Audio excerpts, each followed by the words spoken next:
Okay, magsisimula na ako magluto at ayan, nagpainit na ako ng aking lulutuan at ngayon ay maglalagay ako ng konting mantika para igigisa natin muna ang ating ano ba to? Parang nilagang manok. Meron parang nilagang manok. Oo, meron. Tayo magluluto niyan ng nilagang manok. Ayan. Luya. Ang unahin natin ay luya. Kung may nilagang baboy, may nilagang manok. Diba? Ayan. Tapos ay lalagyan natin ng sibuyas. Sibuyas. Halo-haloin lang natin. Yan.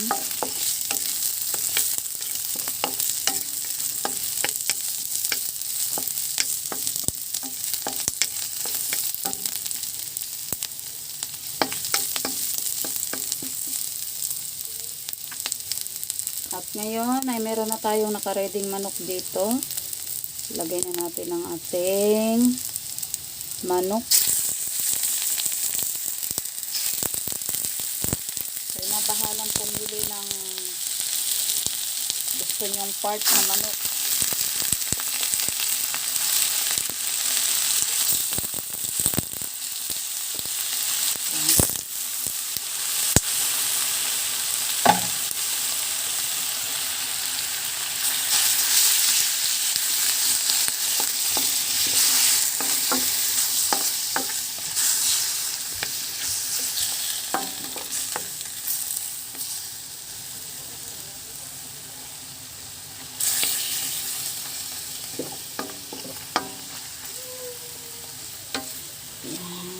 At antayin natin medyo mag-brown ang ating chicken.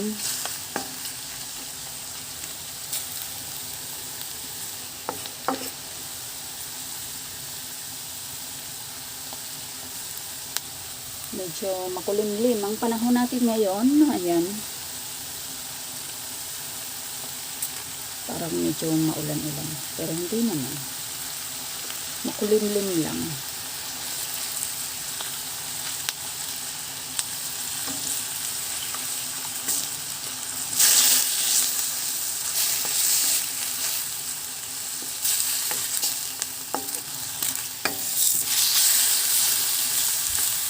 Balik pa rin natin para mabilis tayong makaluto.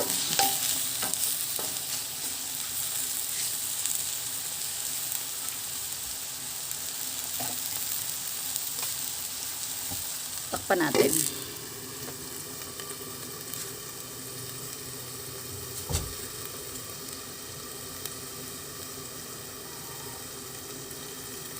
Antayin lang natin yan mga 1 minute. Tapos ay tingnan natin kung okay na ba ang kanyang kanyang pagka brown. Hindi naman kailangan brown na brown siya. Kasi yung mga manok, yung mga chicken meat, yung karne ng manok ay madali din naman yung maluto. Compare mo sa mga ibang manok na medyo coarse na. Yan. Tignan natin.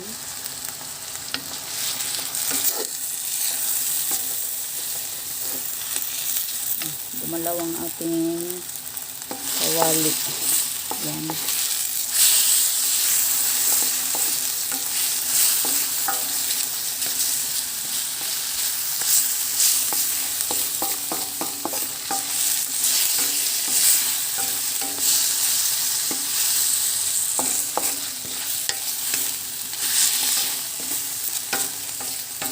Parang sinangkot siya lang muna natin siya.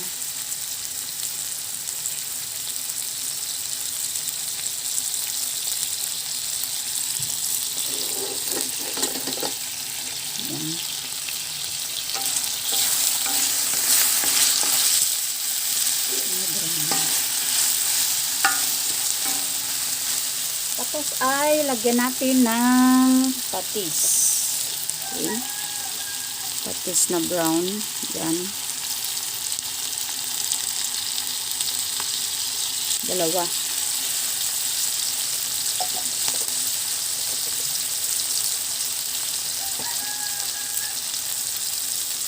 Simmer lang natin ng kaunti. Tapos ay lagyan natin ng tubig para pagsabaw natin. Siyempre, nilagang manok. Dapat na tubig. Naglagay ako ng 2 tasang tubig. 2 tasang tubig ang aking inilagay. Tayo natin kumulo.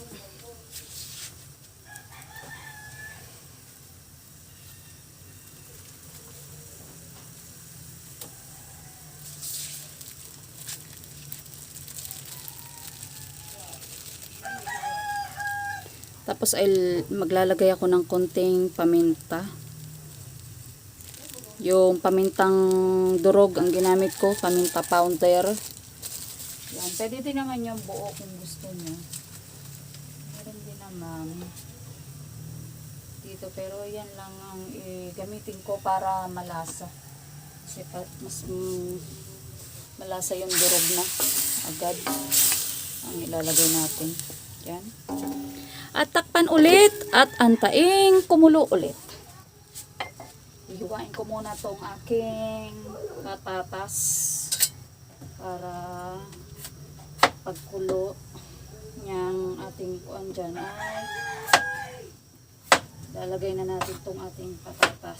Siyempre ay alilagang manok. Malat may patatas yun. Yan.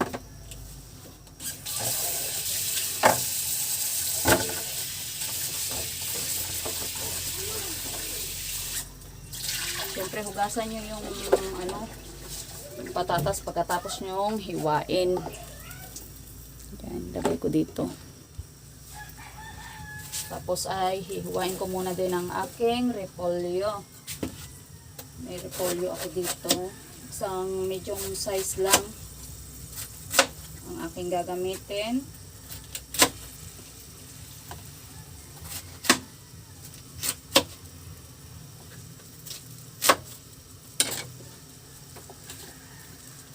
At hugasan nyo din yung repolyo na hiniwa nyo na gamitin dyan sa ating nilaga na manok.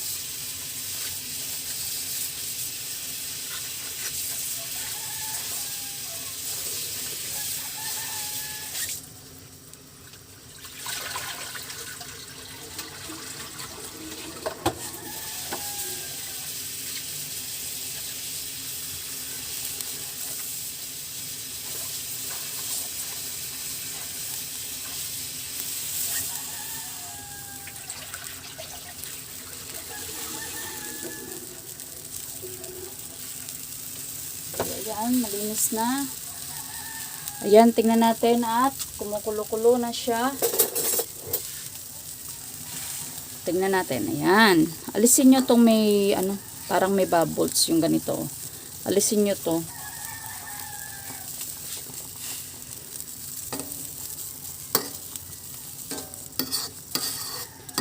Bubbles. Ano ba yun? Para siyang Hindi naman siya marami. Okay. At kumukulo na. Lagay na natin ang ating patatas. Madali lang din namang magluto nito. Yan. Lagyan natin ang ating patatas. Tapos ay lagyan nyo ng seasoning na ginagamit nyo, yung pampalasa. Kung ano man yung ginagamit nyo.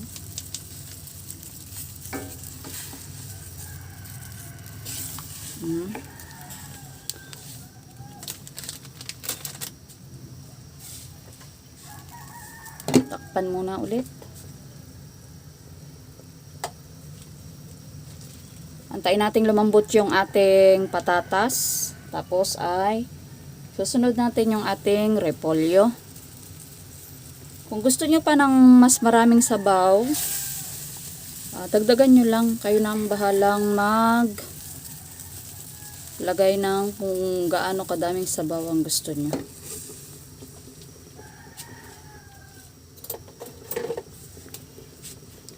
Siyempre, tikman natin kung okay ba ang alat.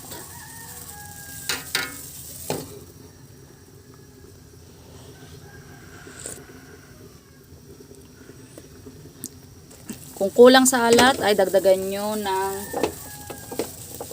gusto nyong dagdag. Pwedeng asin o dagdagan nyo ulit ng patis. Asin lang ang gagamitin ko. Yan. Tapos ay haluin.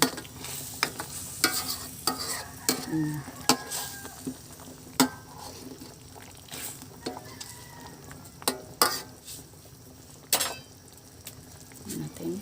Tikman ulit.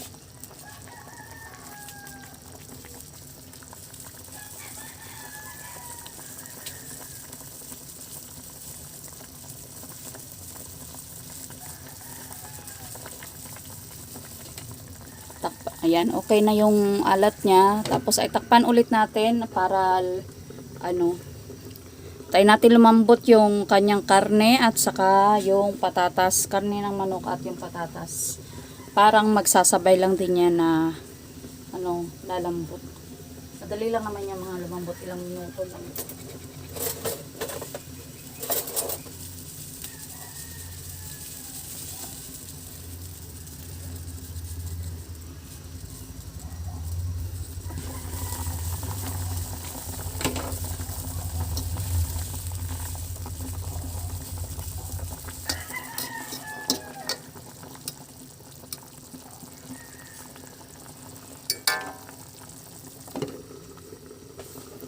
Takpan ulit natin at antayin na lumambot. I-check lang natin ulit mamaya kung malambot na siya para mailagay na natin yung ating repolyo.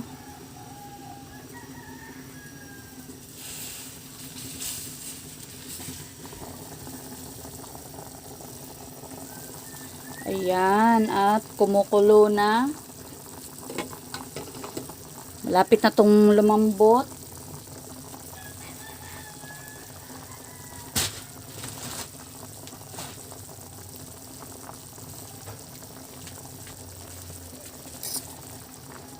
Konti na lang. Okay na itong ating tatas natin.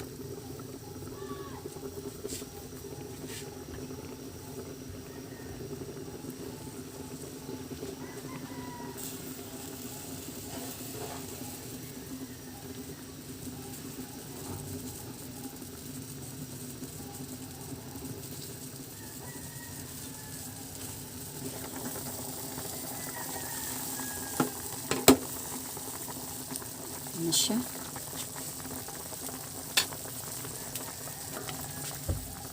Tingnan natin kung lambot na. Uy, matigas-tigas pa. Makapal kasi yung pagkahiwa ng patatas.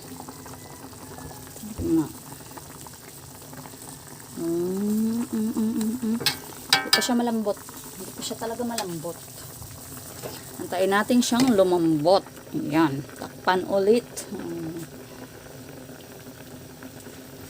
Para mabilis lumambot, takpan.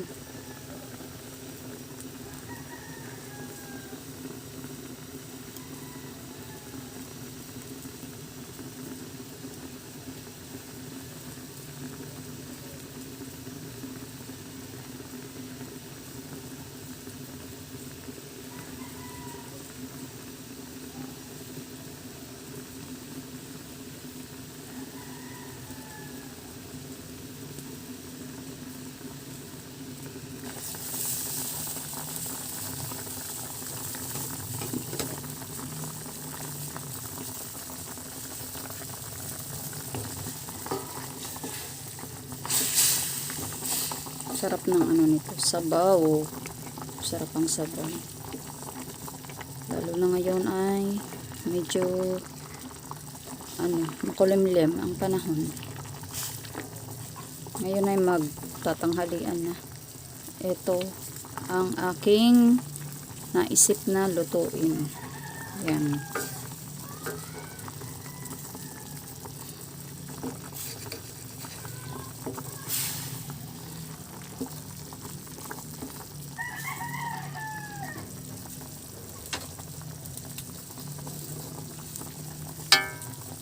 Okay. Lambot na ang ating patatas. Pwede na natin ilagay ang ating repolyo. Yung repolyo, madali lang ito maluto. 1 minuto nga lang eh. Ano na yan? Luto na.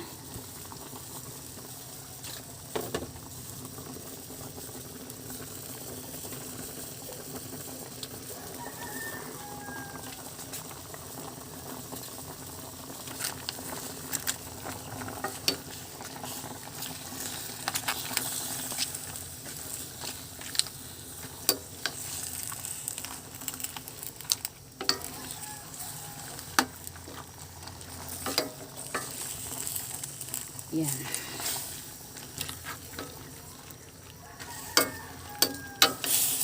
Sa ilalim natin.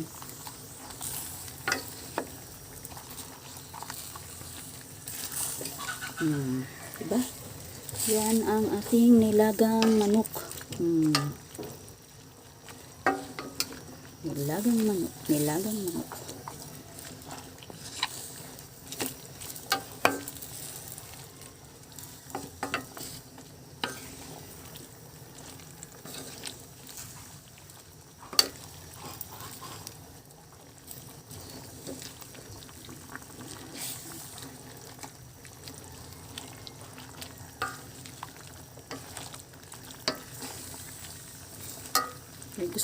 Mas gusto namin yung mas maganda to pagka yung crunchy lang yung repolyo, hindi overcook. Yan. Ganyan lang. Crunchy pa yung niya, repolyo. Yan. So, yan na. Luto na ang ating nilagang manok. Yan na siya.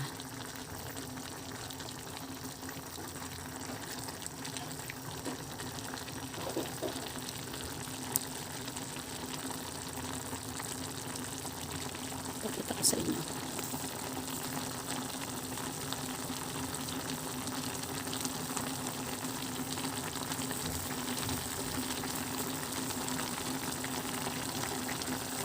So, yan, luto na at pwede nang iserve. Maraming salamat sa inyong panunood. Thank you guys.